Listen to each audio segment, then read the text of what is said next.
Sobat-sobat misioner yang terkasih, jumpa lagi dalam kisah Santa Santo. Kali ini kita akan menyimak pasangan Sally Gurin dan Louis Martin. Mari kita ikuti kisah hidup mereka. Sally Mary Gurin yang biasa dipanggil Sally, lahir 23 Desember 1831. Ayahnya seorang tentara. Dalam masa remaja, Sally belajar di biara adorasi abadi di Alangkon. Dia ingin menjadi biarawati tetapi ditolak oleh pimpinan biara saat itu karena masalah kesehatannya. Sally bersedih hati, namun dengan optimis dia berdoa supaya bisa menikah, kemudian dikarunia banyak anak untuk dipersembahkan kepada Tuhan. Sally kemudian kursus membuat renda dan menjadi seorang wirausaha yang sukses. Tokonya terkenal dengan renda point de Alangkon yang berkualitas. Dia mempekerjakan sejumlah pekerja yang dikasihinya sebagai anggota keluarganya sendiri. Dia berjuang demi menegakkan keadilan dan membantu mereka yang membutuhkan sebagai wujud nyata firman Tuhan yang diimaninya. Louis Martin lahir 22 Agustus 1823. Sama seperti Sally, ayahnya Louis juga seorang tentara. Saat remaja, Louis juga ingin menjadi seorang biarawan. Lalu dia masuk ke biara agung Santo Bernard Agustinian. Namun sayang, perjalanan hidup membiaranya harus terhenti karena dia kesulitan mempelajari bahasa Latin. Kemudian dia belajar membuat jam, menjadi pengrajin jam sampai mempunyai usaha sendiri dan memiliki sebuah toko di Alangkon. Louis seorang yang jujur dan adil. Ia amat berhati-hati dalam mematok harga yang pantas dan tak pernah mengambil keuntungan secara tidak adil. Ia sangat menghormati hari Minggu dan sama sekali tidak mau bertransaksi pada hari Minggu. Louis amat murah hati kepada kaum miskin dan selalu siap membantu mereka yang membutuhkan. Suatu hari dalam bulan April tahun 1858 di jembatan Saint Leonard, Sally bertemu Louis yang amat mengesankan hatinya. Lagi terdengar suara batinnya mengatakan, "Dialah yang telah aku persiapkan bagimu." Keduanya kemudian saling perkenalan dan saling jatuh cinta. 3 bulan kemudian, pada tanggal 12 Juli 1858 pukul 22, mereka melangsungkan perkawinan sipil. Dan 2 jam kemudian, pada tanggal 13 Juli, mereka saling menerimakan sakramen perkawinan di gereja Santa Maria Notre Dame. Sally dan Louis adalah pasangan yang saling mengasihi. Cinta kasih suami istri ini dapat dibaca dalam surat-surat mereka. Mereka mengikuti misa dan menyambut komuni kudus beberapa kali dalam seminggu. Sepulang gereja, Louis bekerja mengurus bisnis jam dan perhiasan, sementara Sally mulai bekerja mengurus bisnis renda di rumah dengan 15 pekerja. Sejalan dengan mengurus bisnis, Sally mengurus rumah tangga, merawat anak-anak dengan penuh kasih, mengajar mereka belajar berdoa sejak usia dini. Dia menginginkan yang terbaik bagi mereka, menjadi orang-orang kudus. Hidup perkawinan Sally dan Louis memiliki dinamika dan tantangan, terutama dalam kesehatan. Mereka dikarunia 9 anak, namun 4 dari 9 anak mereka meninggal waktu usia dini karena sakit. Sally juga sakit-sakitan, namun Louis tidak pernah mengabaikan istrinya dalam keadaan yang sulit.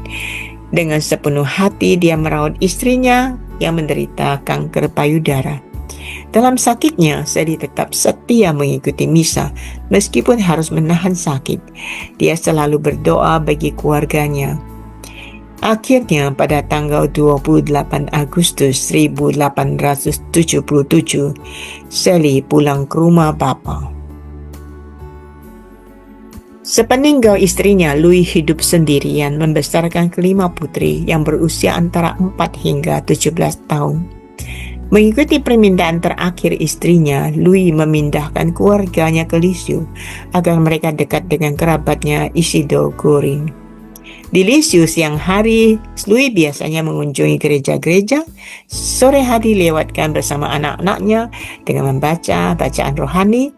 Louis bercerita dan menyanyi dan berdoa bersama mereka. Kemudian satu demi satu putrinya minta izin masuk biara. Dimulai putrinya yang kedua, Pauline, masuk biara Karmel. Menyusul si sulung Mary juga masuk biara Karmel. Louis bersedih hati harus kehilangan anak-anak dalam lingkup keluarga. Namun dia juga bahagia bahwa doa-doanya bersama Sally agar masing-masing anak dikonsekrasikan kepada Tuhan mulai terpenuhi. Setelah itu si bungsu Teresia yang baru berusia 14 tahun minta masuk biara Karmel.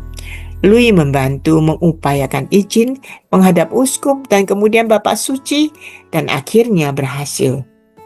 Dengan izin khusus, Teresia diperbolehkan masuk biara Karmel di Lisieux dalam usia 15 tahun. Sedang Leonie, putri yang ketiga, juga meninggalkan rumah untuk masuk biara visitasi di Cannes. Tinggal Selim, putri keempat, juga berniat masuk biara, namun dia memilih tinggal dan merawat ayah mereka sampai akhirnya dia bisa masuk biara Karmel di Lisieux. Meskipun Louis ingin hidup tenang sebagai pertapa, ia memutuskan untuk terus menjalankan bisnis demi menjamin tercukupinya kebutuhan putri-putrinya. Sementara itu, kesehatan Louis mulai memburuk. Ia juga mengalami hilang ingatan yang cukup parah. Ketika dirawat di rumah sakit, ia menghabiskan sebagian besar waktu di kapel dan menyambut komuni kudus setiap hari. Ia membagikan apa yang ia miliki dengan pasien-pasien lain. Louis mengalami stroke pada bulan Mei 1892 yang melumpuhkan kedua kakinya. 2 tahun kemudian, Louis kembali mengalami stroke parah yang melumpuhkan lengan kirinya. Kemudian ia mendapat serangan jantung yang serius dan pada bulan berikutnya, Louis kembali mendapat serangan jantung yang cukup lama hingga meninggal pada tanggal 29 Juli 1894. Pasangan Sally dan Louis telah merintis jalan kekudusan dalam keluarga melalui hidup berkeluarga yang saling membantu dan mengasihi dalam keadaan apapun. Setelah tidak berhasil mempersembahkan diri dalam hidup membiara, mereka mempersembahkan diri beserta anak-anak mereka kepada Tuhan. Kelima putri mereka dipersembahkan dalam hidup bakti sebagai biarawati. Salah satunya kemudian dikenal sebagai Santa Teresia dari Kanak-kanak Yesus yang dikanonisasi pada tanggal 17 Mei 1925. Proses beatifikasi Louis dan Sally diajukan bersama pada tahun 1957.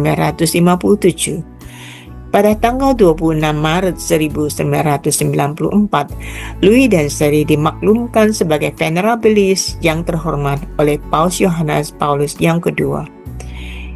Pada tanggal 19 Oktober 2008, hari Minggu misi sedunia, Louis dan Sally dibeatifikasi oleh Paus Benediktus ke-16. Pada tanggal 18 Oktober 2015, mereka dikanonisasi oleh Paus Fransiskus. Pesta pasangan suami istri ini dirayakan setiap tanggal 12 Juli, tanggal ulang tahun perkawinan mereka.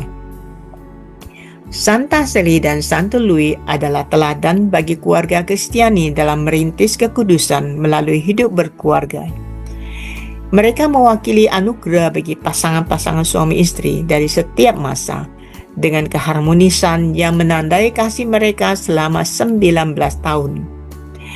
Mereka memberikan kepada kita suatu teladan, sebuah rumah tangga yang misionaris, taat sepenuhnya kepada kehendak Allah, mempersembahkan seluruh hidup dan keluarga mereka kepada Tuhan, sambil berbagi dengan sesama. Demikianlah kisah pasangan Sally dan Louis, orang tua Santa Teresia dari Kanak-kanak Yesus pelindung misi dan pujangga gereja. Mereka adalah pasangan pertama yang dikanonisasikan menjadi orang kudus dalam gereja Katolik. Semoga menjadi inspirasi bagi kita untuk meraih kekudusan seturut kehendak Allah melalui hidup berkeluarga. Santa Seli dan Santo Louis, pelindung orang tua, doakanlah kami. Sampai berjumpa kembali. Salam misioner.